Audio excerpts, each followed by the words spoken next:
So just to remind you what we are doing, since we had a few weeks gap, we are doing the 37 requisites of enlightenment. And that has been broken into 7 groups.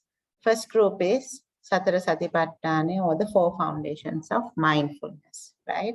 And that is what we have been doing. So out of the 4 foundations of mindfulness, there is Kayanupassana, Vedananupassana, Chittanupassana, and Dhammanupassana.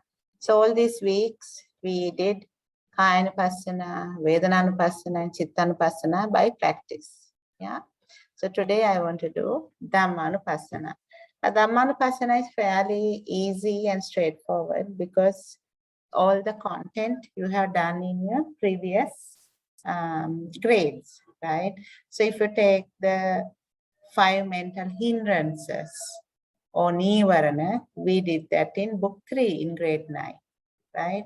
Then the aggregates of Khandha, 5 aggregates, Rupa, Vedana, Sanya, Sankhara, that might be new for some of you, but most of you know this. 6 internal and external sense bases, or the ayatana. Again, this might be a bit new to you. 7 factors of enlightenment, that will be new to you, right? So let's start with what we know already. 5 mental hindrances, the Nirvana, right? Oh yeah, and then there's also the 4 noble truths, okay? So the 5 mental hindrances, you all know, Naputa, that is Kama Chanda, Vyapada, Tina Mitta, Uddhacha Kukucha, Vichikiccha, right? So what I'll do here is, let me show you in your lesson in book 3, we did this, and that will help you to remember it. It's also a good revision.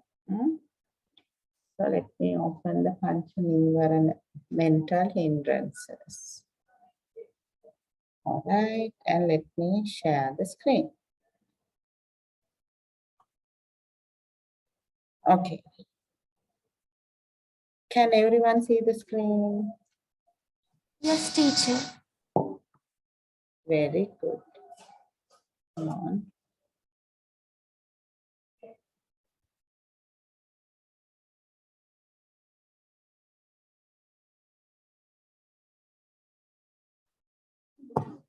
All right. So let's quickly just recap. This is like a revision. So what are mental hindrances? Why are they so called? How can they be eradicated? So Nirvana, 5 obstacles to the development of the mind. Nirvana. Nirvana, Vahanava kinaka tamai puta, Nirvana kiyan. Right? So these are the things that is obstructing your ability to get enlightenment. So what are they? First one is Kama Chanda, right? And this is something we all know, attachment to sensual pleasures, right? So Kama means attachment, Chanda means delight. So take delight in sense pleasures. So we all like, Naputa, right? What are these senses? So we have 5 sense doors: eyes, ears, nose, mouth tongue, and the body. Right now with our eyes, we like to see beautiful things. We like to watch movies. We like to go to the beach. We like to go to Nuvarelia because those are beautiful sceneries, right? With the ear, we like to listen to nice music, nice stories. With our nose, we like to smell nice things like perfumes. With our tongue, we like to eat delicious food.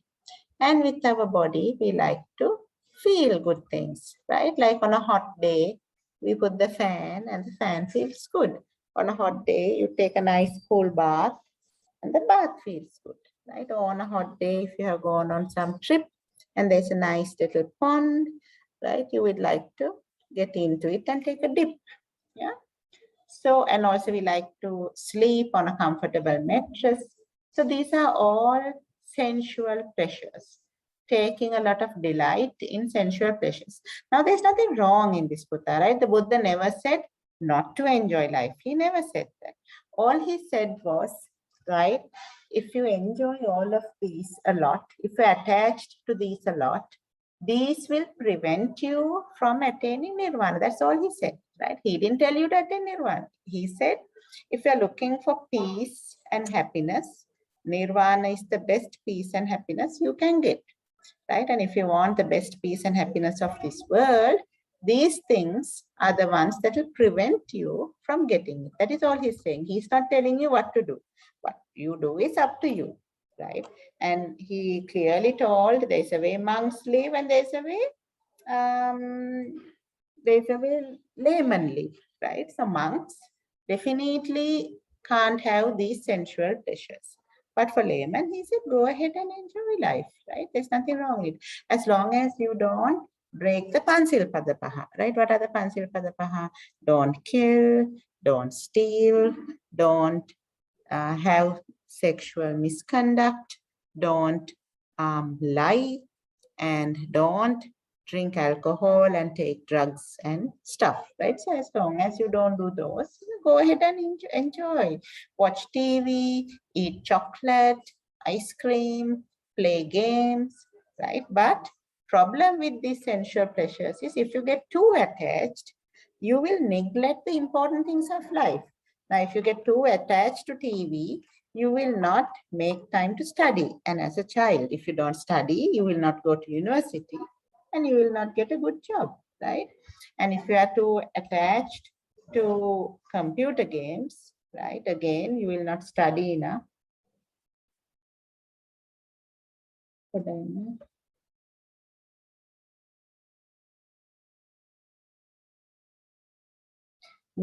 will not have time to study, and as a result,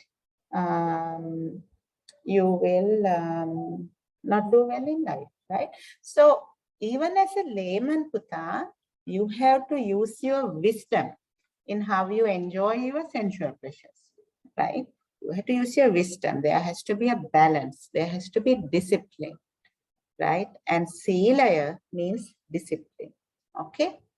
So we are part, getting angry, getting annoyed, getting irritated, getting pissed off, right? All that is only going to make you sick.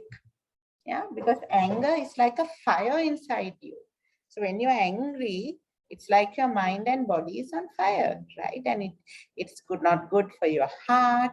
It's not good for your lungs. It's not good for your food digestive system, right? So that is why you need to do metta meditation, loving kindness, and practice patience. Anger is absolutely useless. The Lord Buddha called it temporary insanity. Tina Midda, yeah, all of us has this. Tina Midda is feeling lazy, sleepy, right? Now, no matter how energetic you feel, right? If I tell you now, sit down, take your Buddhism book, or take your social studies book, or take your history book and start studying, most of you will fall asleep, right? Because that is the nature of studying. Similarly, if I tell you now sit down and meditate for 30 minutes, within 5 minutes, all of you will be fallen asleep, right? Because meditation and studying, the nature of it is a bit boring. Therefore, you do feel sleepy, but you need to overcome it. Again, this is where wisdom comes into place. When you feel, okay, I just sat down to study and after about 10-15 minutes, now I'm feeling lazy, then just stand up, stretch, drink a bit of water, and get back to it. Okay, that is what discipline means, and that is where wisdom is required. Okay, then there is Uddacha Kukucha, which is mental unrest and remorse. Uddacha is mental unrest, right? You become frustrated, right? That is especially if you are very, very busy and you have a lot of things to do.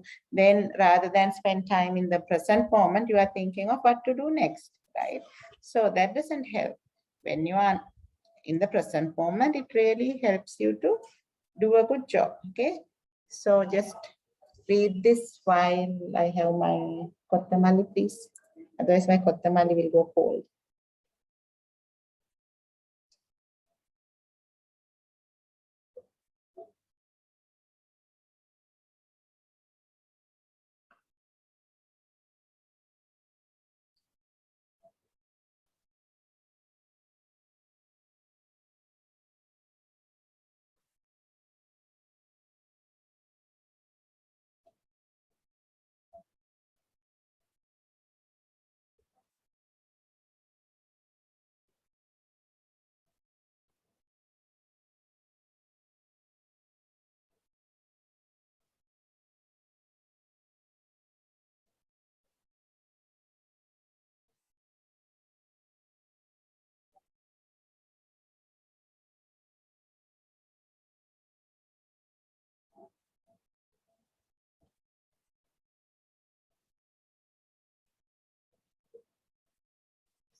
So Uddacha means mental unrest. Kukucha means remorse, repenting, right? So look, we all make mistakes in life, right? That is normal. Then you need to forgive yourself and move on, Putas, right? I have made so many mistakes in my life. I have said things that I regret. I have done things that I regret. And then I'm like, look, I'm human. I make mistakes. So wherever I have said something that I regret, I have gone and apologized to the person. Wherever I had done something that I regret, I have gone and apologized to the person, right? And then I had to forgive myself also, because regret means you are not forgiving yourself. You are keeping feeling guilty, guilty, guilty, guilty. And if you think of Angulimala, Rahatan Mahanse, he's the best example of this, right? He realized, thanks to the Buddha, he realized that he was on the wrong path. He realized that he's doing the wrong things. And he forgave himself. And he simply realized that he needs to now become a good person and stay a good person for the rest of his life. That's all. Right? Once you become a good person and stay a good person for the rest of your life, everything is fine. All right. So that is all sometimes you need to do. Okay.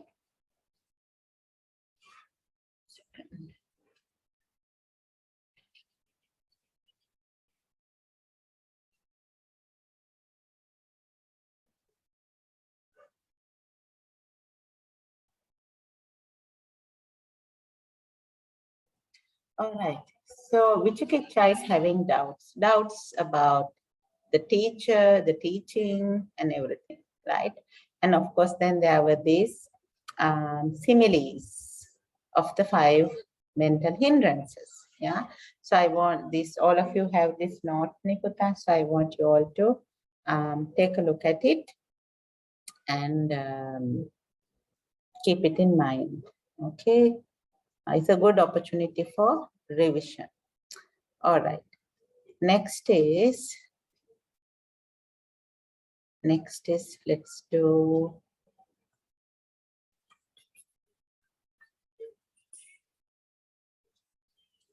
the aggregates of skandha, 5 aggregates, right? Rupa, Vedana, Sanya, Sankara, Vijnana. So what does this mean? So Rupa, right? Rupa is the body. Vedana is what you feel. Sanya is your perception. Sankara is your mental formations. And Vijnana is your consciousness. So let me tell you a small story and then you will understand how this works, right? So imagine you are standing at the bus hold and waiting for the bus to come. And then you can see somebody coming at a distance, right? And as the person draws near, you suddenly recognize, honey, this is my friend, right? Now what happened was your eye saw a rupa, a body approaching you, right? And you recognize that body. And as you recognize the body, because it is your friend, a lot of pleasant feelings started coming. Honey, it's my friend, right? Now, that is where the perception matters, right? Now, who told you that it is your friend? You decided someday that that is your friend. Okay, now there might be some people in this country or in this world that doesn't like that friend, but you like the friend. And that is what matters. Perception is what you think about something, right? So based on your perception, you will now start responding, right? So Rupa, Vedana, Sanya, Sankara. Sankara is your response. What is your response? Sita, Kaya, Vachane, Sakaswen. Kohamada Sakaswen. Your mind will say, honey, it's been a while. I must go and meet him and talk with him. Vachana Sakaswenava, to call, hey, hi, Komada, Kalikin Hamune, right? And then the Kaya Sakaswenava, to go walk towards the person, right? Now, because it is COVID, we can't hug and stuff, right? Then we give that nudge with the hand, hand, we don't shake hands, but we just do a small nudge thing, right? So based on what you feel, your mind, right, starts adjusting and prepping you for the words and the actions you need to say. All right. So that is what Rupa Vedana Sanya Sankara Vijnana is. Now Vijnana is required throughout. So then how is Vijnana required? It's because of the Vijnana that you know that you saw someone, right? So for example, in the bus hold incident, while you are standing and waiting, right? There was this person coming towards you.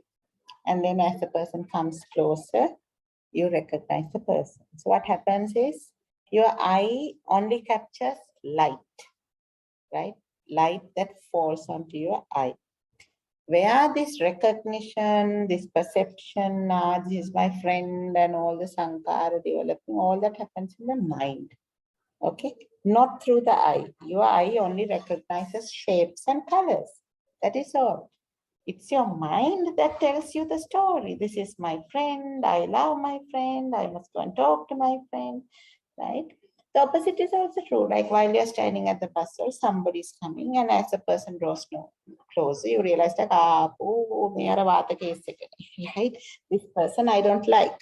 And then as a result, your mind, words, and deeds will start coming together with that view, right? So you will probably try to avoid the person.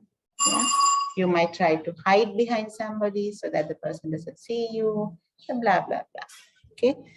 So that is what Rupa Vedana Sanya Sankara Vijnana means. Then the sense spaces. So this is again the sense spaces, which is the eye, the ear, the nose, right? The tongue, the body, and the mind.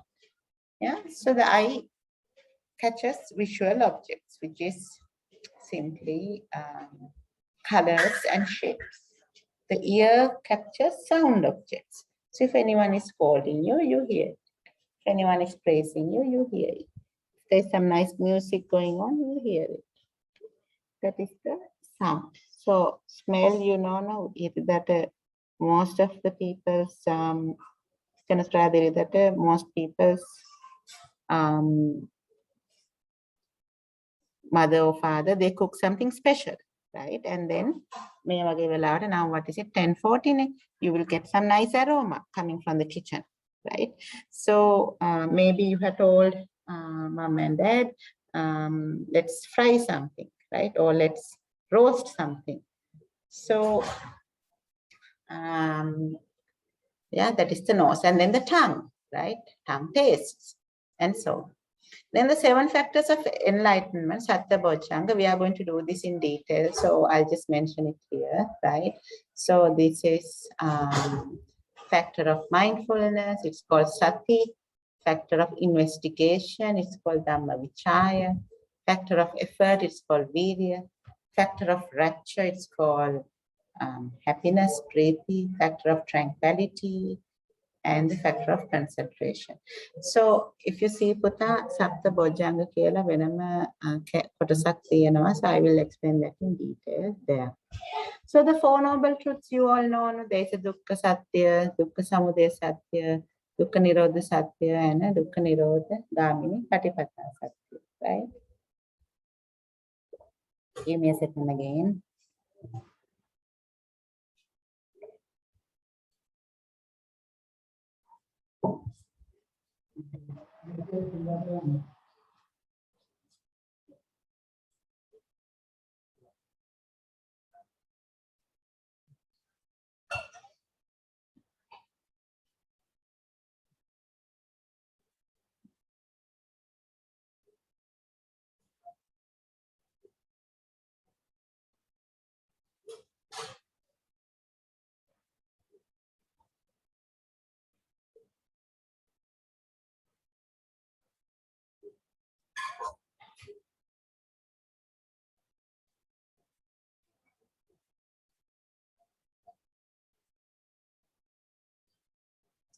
All right. So the 4 noble truths, right? This you have been learning from grade 16, Buddha, right? Dukkha Satya means the Buddha said, look, there is suffering in the world, right? There is suffering in the world. What are these sufferings? So he said, birth is suffering, right? Aging is suffering. Falling ill is suffering and dying is suffering. In addition, he said, losing people you love, right, is suffering. And then he said, having to stay with people you don't like is suffering. And he said, not getting what you want is a suffering. And the whole Panchupadana Skandham is suffering, right? So he said there is suffering. Then in the second one, he said, there is a reason for the suffering. The reason for the suffering is attachment, desire, tanha, right? Because you are attached, you continue to suffer. The third one, he said, there is a way to solve this problem. There is a way out. And in the last one, he said, this is the way. And then he said the noble eightfold path, Arya Ashtangika Marga, right? Samma Ditti, Samma Sankappa, Samma Vacha, Samma Kamanta, Samma Ajiva, Samma Sati, and Samma Saji, Samma Samadhi, right? Which is Sila Samadhi Pratyaya. Yeah. So all of this explains the first group, which is the 4 foundations of mindfulness, Satara Satipatthana. Next, let's look at the 4 types of right effort, Sampapadana, right? So Sampapadana means something like this. Now, Buddhism is all about what's happening in your mind. So that's why the Buddha said, you must pay attention, pay close attention, because if you do something or say something with a bad intention, right? You know, from a karma and vipaka point of view, you will get bad results. If you do something or say something with the right intention, as per the karma and vipaka lesson, you will get good results and bad results. Okay. So therefore, the Buddha said, because it's all a matter in the mind, pay very close attention to your mind states. He said, now if you notice that some bad intention, unwholesome thing is arising in your mind, right? Then you must take effort to prevent it from arising. So what's the easiest way to do this? If you regularly practice metta meditation, for example, right? It will prevent unwholesome ideas, thoughts, mind states from arising, right? That is why I so love metta meditation, and I also promote it so much, because the more you practice metta meditation, you will have the right effort to preventing of rising of unwholesome mental states, right? Now, sometimes you will realize that the mental state has already come. Let's say you are feeling jealous about someone. Now you are feeling jealous about someone. Suddenly you realize, oh, I'm feeling jealous. That is not good, right? So then that means once an unwholesome state has come to you, what do you do about it? You need to get rid of it.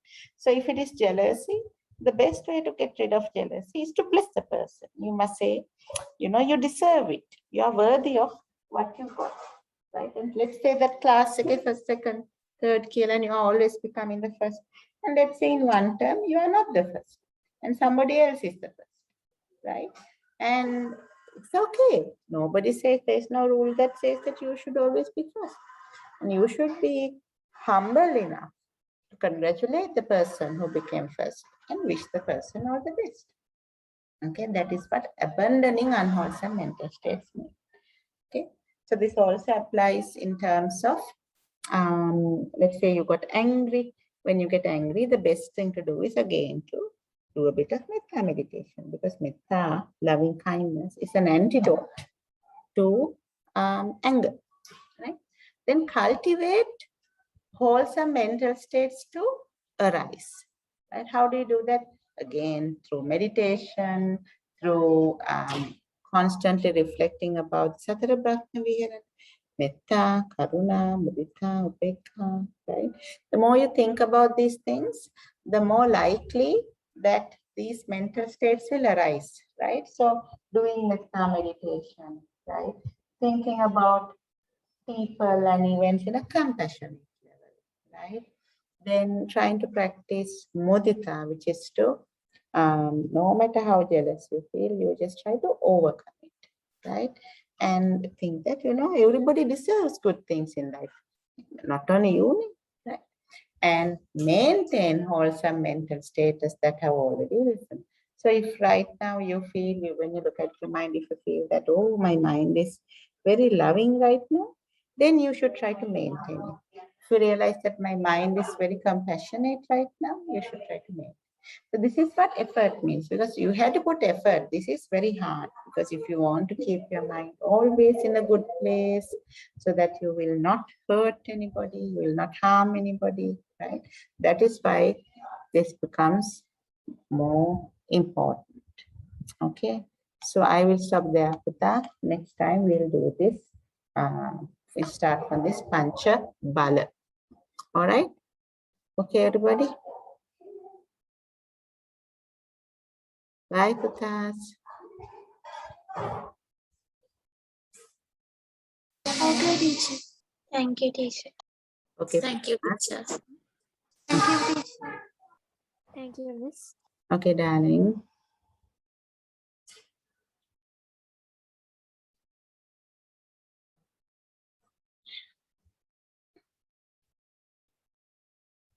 All right, grade 11 and 12.